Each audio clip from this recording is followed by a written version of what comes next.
ये ऐसा नहीं है कि स्कूल जाने का मन नहीं है तो बच्चा नहीं करता है, मम्मी दांत में दर्द हो रहा है। ये बहाना नहीं है, ये बीमारी है। और इस बीमारी को लेकर के राहुल जी इस देश के पहले नेता हैं जो सरकार को सबसे पहले चिट्ठी लिखे थे। और ये वो लोग सवाल पूछ रहे हैं। मुझे तो कभी लगता है कि कुछ स्पेशल रिलेशन है बीजेपी का कोरोना से। उसकी रैली में नहीं जाता है, दूसरी की रैली में चला जाता है। और डे नाइट का सेंस कितना है कोरोना को, दिन में हो जाता है, रात में नहीं होता है। आप लोगों ने देखा ना, पार्लियामेंट में कोरोना था, मास्क लगाए हुए थे। शादी में जाते जाते कोरोना चला गया, छुट्टी पे चला जाता है, आराम करता है। ये मजाक बना दिए। हम बार बार कह रहे हैं, शुरू से लेकर के आज तक कोरोना को लेकर के हमारी पार्टी गंभीर है। खास तौर पे भारत जोड़ो यात्रा को लेकर के सरकार का और भाजपा का क्या रवैया रहा है, उस पर बात करेंगे। मैं सबसे पहले आपको ये कहना चाहता हूं कि आप सब लोगों ने देखा है, शुरू से ही जब से इस यात्रा का अनाउंसमेंट हुआ है, जब से इस यात्रा की घोषणा हुई है, खास करके भाजपा ने इस यात्रा पर चौतरफा हमला करना शुरू कर दिया। इसके अलग अलग बिंदु हैं। सबसे पहला हमला ये बोल करके किया गया कि भारत तो जुड़ा हुआ है, क्या जोड़ने के लिए निकले हैं। भारत जो है दुनिया की सबसे बड़ी अर्थव्यवस्था बन चुका है। मोदी जी के नेतृत्व में हम लोग जो है दोबारा विश्व गुरु बन चुके हैं। भारत लगातार जो है विकास कर रहा है। तो ऐसी कौन सी जरूरत आन पड़ी है कि आपको भारत जोड़ने की जरूरत है। आप लोगों ने यह सवाल कहीं ना कहीं सुना होगा, देखा होगा, आपके व्हाट्सएप पे आया होगा। आपने जो है अपने टीवी चैनल पे जो है बीजेपी जब बोलती है इसको तो इसको चलाया होगा। और चर्चाओं में भी भाजपा के लोग बार बार ये बोलना शुरू किए कि भारत तो जुड़ा हुआ है, तो क्या जोड़ने के लिए निकले हैं, इसकी जरूरत क्या है। तो मैं एक काउंटर सवाल आज उनका जो ये हमला था उसका करना चाहता हूं कि भारत जब जुड़ा हुआ है और भारत जोड़ो यात्रा की कोई प्रासंगिकता ही नहीं है आपके नजर में, तो आप इसकी चर्चा क्यों कर रहे हैं। हेल्थ मिनिस्टर इतना इंपॉर्टेंट पोस्ट होता है, उनको क्या जरूरत है इंक बर्बाद करने की, पेपर बर्बाद करने की, भारत जोड़ो यात्रा को लेकर के लेटर लिखने की। जिसकी जरूरत ही नहीं है उनके नजर में, उसकी चर्चा वो क्यों कर रहे हैं। पहला प्रश्न उनसे पूछा जाना चाहिए। हम ये समझते हैं कि देश जुड़ा हुआ है जमीनी तौर पर, भौगोलिक तौर पर। देश जुड़ा रहे भावनात्मक तौर पर भी, क्योंकि देश हमेशा देश के लोगों से बनता है। लोगों को हटा करके कोई देश नहीं होता है। देश के लिए लोग भी जरूरी होते हैं, जमीन भी जरूरी होती है, और देश की संप्रभुता, उसकी आजादी भी जरूरी होती है। हमारे पास संप्रभुता है और उसी संप्रभुता के आधार पर जो है हम अपनी सीमाओं को लेकर के, सुरक्षा को लेकर के सरकार से सवाल पूछते हैं कि हमारी संप्रभुता अक्षुण्ण रहे। देश हमारा जमीन से जुड़ा हुआ है, लेकिन देश के लोग भी जुड़े रहे ना। जब इस देश के लोगों को उनके पहचान के आधार पर बांटा जाता है, उनके अंदर भेदभाव पैदा किया जाता है, एक के खिलाफ जब दूसरे को खड़ा किया जाता है, तो देशवासियों को आपस में तोड़ने की कोशिश की जाती है। और देश अगर भावनात्मक रूप से नहीं जुड़ा रहेगा तो आप जमीन से भी बहुत देर तक जोड़ के नहीं रख पाएंगे। इसीलिए देशवासियों को आपस में जोड़ना जरूरी है। और पहले दिन से हमने कहा कि यह यात्रा दिलों को जोड़ने की यात्रा है। हम चाहते हैं कि देश में मोहब्बत हो। यह जो नफरत की बयार लगातार बह रही है, इस नफरत को हराया जाए। क्योंकि अगर नफरत का माहौल रहेगा तो देश के भीतर जो बुनियादी सवाल हैं, रोजी रोटी, कपड़ा, मकान, शिक्षा, स्वास्थ्य, सड़क, बिजली, पानी, ये मुद्दे गायब हो जाएंगे राजनीति के विमर्श से। हमारी मंशा बिल्कुल साफ थी। तो जो लोग ये पूछ रहे थे उनको ये समझना था, ये सवाल खुद से पूछना था कि क्या जब इस देश में भर्ती घोटाला होता है, भर्तियां नहीं होती हैं, जब किसी इंसान के साथ सरेआम मारपीट होती है, महिलाओं के साथ बलात्कार होता है, तो आपकी भावना नहीं टूटती है, नौजवानों के सपने नहीं टूटते हैं। उसी भावनाओं को जोड़ने के लिए, उसी सपने को जोड़ने के लिए यात्रा है। तो पहला हमला उन्होंने ये किया कि भारत जोड़ो यात्रा की जरूरत क्या है। दूसरा हमला जब यात्रा शुरू हुई तब उन्होंने दूसरा हमला किया, और ये बड़े शर्म की बात है और बड़ी सोचने की बात है। हमारे बीच में भी मेंबर ऑफ पार्लियामेंट बैठे हुए हैं, इलेक्टेड रिप्रेजेंटेटिव्स हैं, इलेक्टेड रिप्रेजेंटेटिव की एक जिम्मेवारी होती है कि वो जब भी बोले तो सोच समझ करके बोलें, ताकि हम भी उनको फॉलो करें, हम भी उनसे सीखें।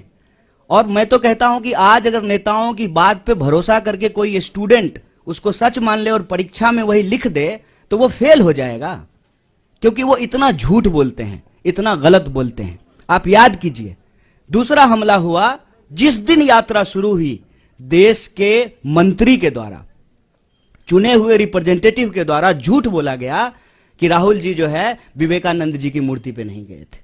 तो दूसरा हमला उन्होंने किया कि यात्रा जब शुरू हो गई है तो उसको बदनाम करने का।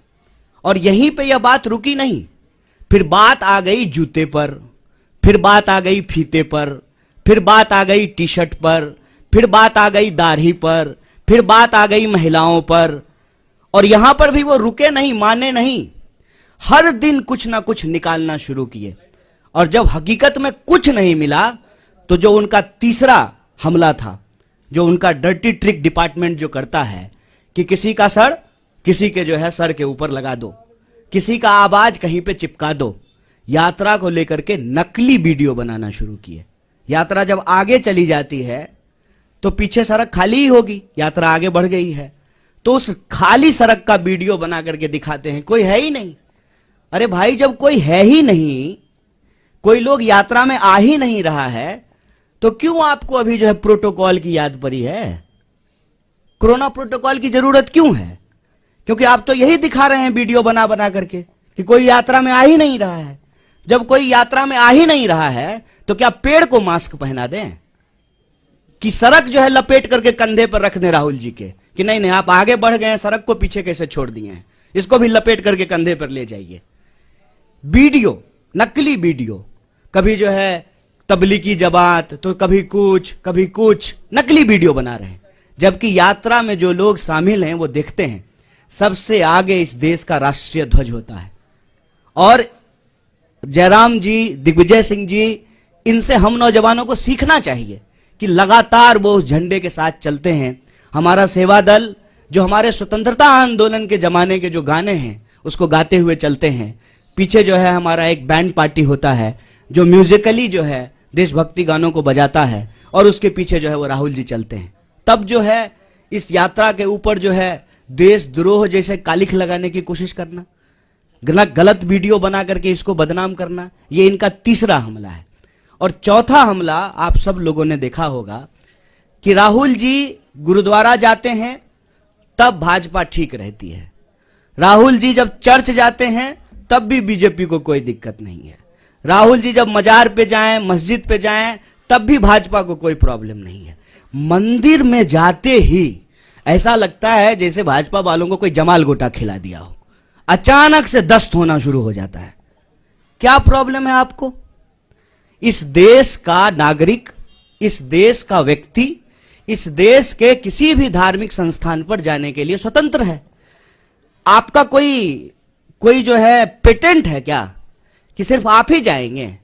और नियम, कायदे, कानून, ओम का चादर सीधा है, ओम का चादर उल्टा है, और ये वो लोग बोल रहे हैं जो गुफा में चश्मा लगा करके ध्यान करते हैं। ये जो चल रहा है इससे मैं बस एक अर्थ निकालता हूं कि इन्होंने बहुत कोशिश की कि इस यात्रा को इग्नोर किया जाए, इनसे इग्नोर नहीं हो पा रहा है। बहुत प्रयास किया, बहुत समझाया अपने कार्यकर्ताओं को कि यात्रा गुजर जाए, बिल्कुल खिड़की दरवाजा बंद कर लेना। इंसान की अपनी भी इच्छा होती है, इंसान की अपनी भी बुद्धि होती है।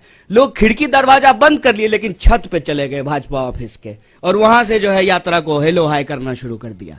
क्या करेंगे? क्योंकि यह यात्रा जिन सवालों को लेकर के चल रही है ना, वो कांग्रेस के सवाल नहीं है, वो देश के सवाल हैं। ये यात्रा इसलिए है कि इस देश में दिहाड़ी मजदूर आत्महत्या कर रहे हैं, रिपोर्ट उठा करके देख लीजिए।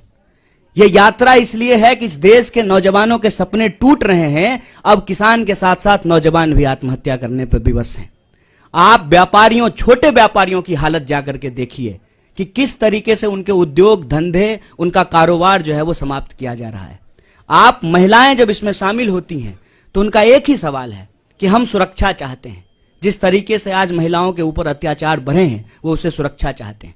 अपने अपने मुद्दों को लेकर के जवान, किसान, नौजवान, महिलाएं, मजदूर, व्यापारी, प्रोफेशनल्स, मीडिया के लोग, पुराने प्रोफेसर्स, फिल्म से जुड़े हुए लोग, तमाम तरह के लोग इस यात्रा में शामिल हो रहे हैं। और जो दल की सीमा है, उस दल की सीमा से परे जाकर के यह यात्रा देश की यात्रा बन चुकी है। इसीलिए इनका जो क्लेम था ना कि सबसे बड़े देश के लिए, देश हित में सोचने वाले ये हैं, तो ये एक्सपोज होना शुरू हो गए हैं और इससे इनको घबराहट है। इनको मालूम है कि कांग्रेस पार्टी इस देश की सबसे बड़ी विपक्षी पार्टी है। इस पार्टी ने इस देश को आजादी दिलाई है और आजादी के ऊपर जो आंच आई है उसको लेकर के डट करके कांग्रेस सड़कों पे उतर गई है, खड़ी हो गई है। तो अब इनको चिंता सताने लगी है, इसीलिए अब नया बहाना आया है। कोई समझाए इन प्रचंड मूर्खों को, कोरोना बहाना नहीं, बीमारी है। ये ऐसा नहीं है कि स्कूल जाने का मन नहीं है तो बच्चा नहीं करता है, मम्मी दांत में दर्द हो रहा है। ये बहाना नहीं है, ये बीमारी है। और इस बीमारी को लेकर के राहुल जी इस देश के पहले नेता हैं जो सरकार को सबसे पहले चिट्ठी लिखे थे। और ये वो लोग सवाल पूछ रहे हैं। मुझे तो कभी लगता है कि कुछ स्पेशल रिलेशन है बीजेपी का कोरोना से। उसकी रैली में नहीं जाता है, दूसरी की रैली में चला जाता है। और डे नाइट का सेंस कितना है कोरोना को, दिन में हो जाता है, रात में नहीं होता है। आप लोगों ने देखा ना, पार्लियामेंट में कोरोना था, मास्क लगाए हुए थे। शादी में जाते जाते कोरोना चला गया, छुट्टी पे चला जाता है, आराम करता है। ये मजाक बना दिए हैं। हम बार बार कह रहे हैं, शुरू से लेकर के आज तक कोरोना को लेकर के हमारी पार्टी गंभीर है। और जो साइंटिफिक प्रोटोकॉल होगा वो सबके लिए होगा। ऐसा तो नहीं है कि बीजेपी के लिए नहीं होगा और कांग्रेस के लिए होगा। ऐसा तो नहीं है कि दूसरे आयोजन होंगे, ये आयोजन नहीं होगा, वो सबके लिए होगा। तो उस पे जो है हम उसको फॉलो करेंगे, जैसे पहले फॉलो किया था। और सरकार को भी बताएंगे जहां सरकार गलती करेगी। और जनता के सवाल को लेकर के जो ये यात्रा है, रोजी रोटी, कपड़ा, मकान, शिक्षा, स्वास्थ्य, सड़क, बिजली, पानी के जो सवाल हैं, ये यात्रा भी चलेगी। इनको जितना दम लगाना है लगा लें। ये इग्नोर करके देख लिए, बदनाम करके देख लिए, मंदिर क्यों जाते हैं, मस्जिद क्यों जाते हैं, टी शर्ट कौन सा पहन लिया है, ओम का चादर सीधा है कि उल्टा है, इन्होंने सब कुछ कर लिया।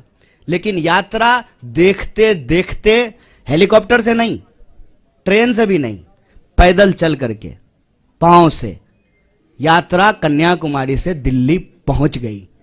और दिल्ली जब पहुंच गई है ना, तो दिल्ली की तख्त जो है इनको हिलती हुई नजर आ रही है। तो एक बार और रिमाइंड करा देते हैं उनको, जो पहले भी कहते थे, इस यात्रा का उद्देश्य इलेक्शन नहीं, इमोशन है। आप इमोशन साफ रखिए। इस यात्रा से आपको कोई थ्रेट नहीं होगा, क्योंकि हम इस यात्रा के माध्यम से भीड़ नहीं जुटाना चाहते हैं। हम चाहते हैं कि इस देश के नागरिक अपने सवालों को लेकर के, नागरिक, भीड़ नहीं, अपने सवालों को लेकर के इस यात्रा में शामिल हो। और यह यात्रा जिस तरह से कन्याकुमारी से चली है, यह यात्रा कश्मीर तक जाएगी, यही हम लोगों को उम्मीद है। और आप लोग सब अपने तरीके से इस यात्रा में शामिल हो रहे हैं, जुड़ रहे हैं। एक बार फिर से आपको बहुत बहुत धन्यवाद।